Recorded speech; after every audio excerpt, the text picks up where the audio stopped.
This is the Dollemore Daily, and I'm Jesse Dollemore. What is it, do you think, that it is with Republicans that they have no shame, no dignity, no ability to feel humiliation or embarrassment?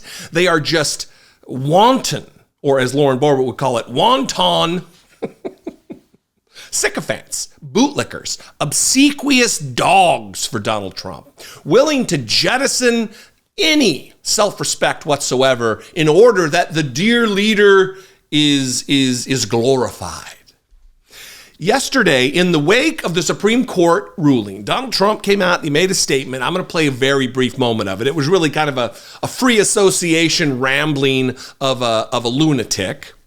But Fox News, on their goofy little show where they have the round couch, I think it's called Outnumbered,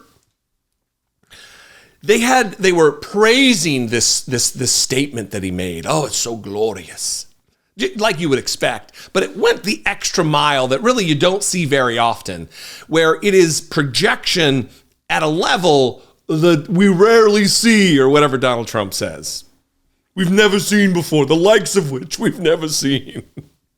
Where a woman actually, I don't know who she is. I didn't bother because she's not important, and I didn't bother to look up who she is. But she says what she really liked about this address, and again, I'll play a clip of it, is that Donald Trump never plays the victim. How many times have I talked about how weird it is that Donald Trump says how things are unfair for him? Like he's a toddler. It's unfair. This isn't fair.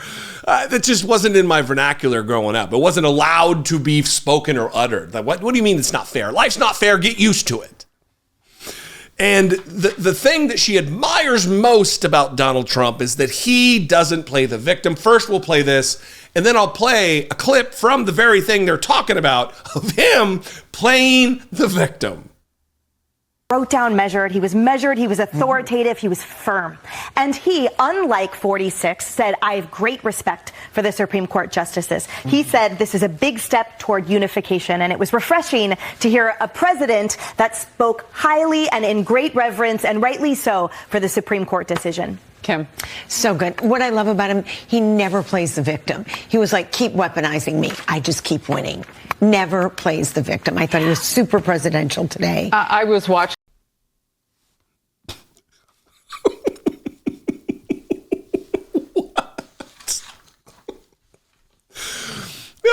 These people, seriously, it is like the viral clip of the North Korean news lady who's like apoplectic. She's going through it when announcing the death of Kim Jong-il, the father of Kim Jong-un, where it is just embarrassing.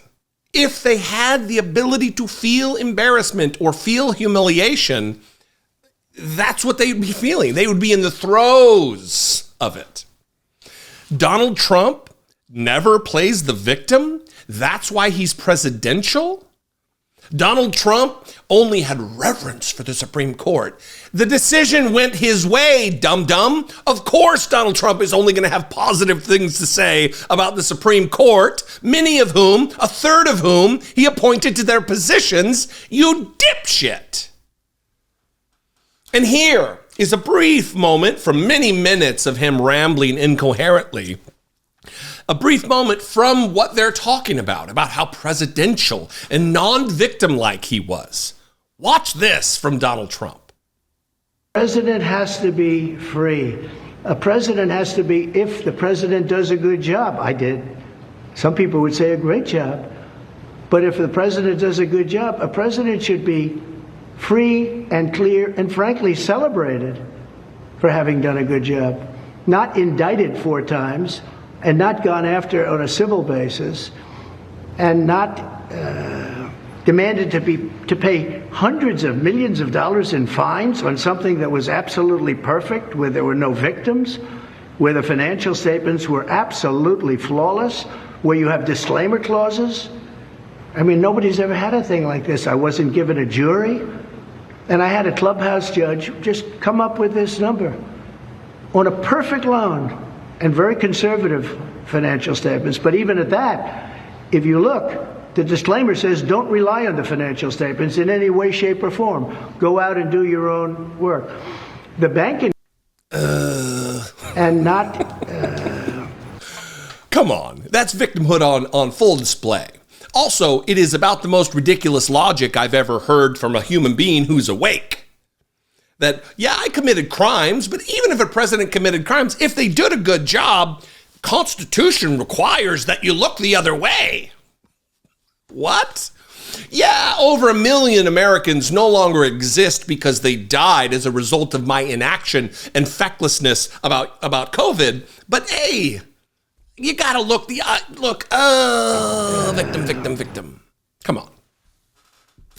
This is what it's dangerous in a macro perspective, that we have multiple media outlets that are here to do the bidding of Donald Trump because there's such an appetite to back up the things that people believe with perspectives that align with that. I mean, it's like if you're having an argument about politics with someone online and they go Google and they pick the first answer that aligns with what they say, no matter what the source is. That's what this is, but on a widespread scale in Fox News, in Newsmax, in OAN, in Gateway Pundit, and the Epoch Times, and all of these other bizarre right-wing conspiracy white Christian nationalist outlets.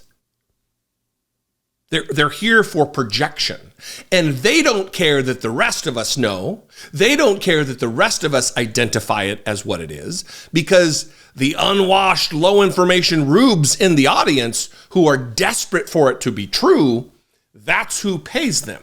That's who gives them the clicks and the clout. That's who pays them through subscriber models. That's who pays them through ad revenue by watching their videos. They're there for it. They're in on the grift and the game. There's no backup of what they say. Anyway, I thought that was worth sharing. I found it interesting that Donald Trump never plays the victim. Unfair, he screams and wails. What do you think about this? I'd love to know. You can call. Leave me a brief voicemail, 714-576-4054. Of course, you can email me, a regular old-fashioned email at daily@dollemore.com. I would appreciate if you consider supporting this work. If you want to help produce these videos for $2 a month, you can take part in this independent media operation. Click the join button below, become a channel member for, again, $2 a month. You can go over to my Patreon page, patreon.com/IDoubtItPodcast. Keeps me flush in cash to buy goofy sport coats, huh? Oh, my cheap clothes. Actually, literally true. Follow me on social media. I'm at Dollemore on Twitter and Instagram and Threads and TikTok and Facebook and Blue Sky. I'd love to see you there. And I will see you next time. Until then, do not project. Be honest with yourself. Be genuine. And take care of one another.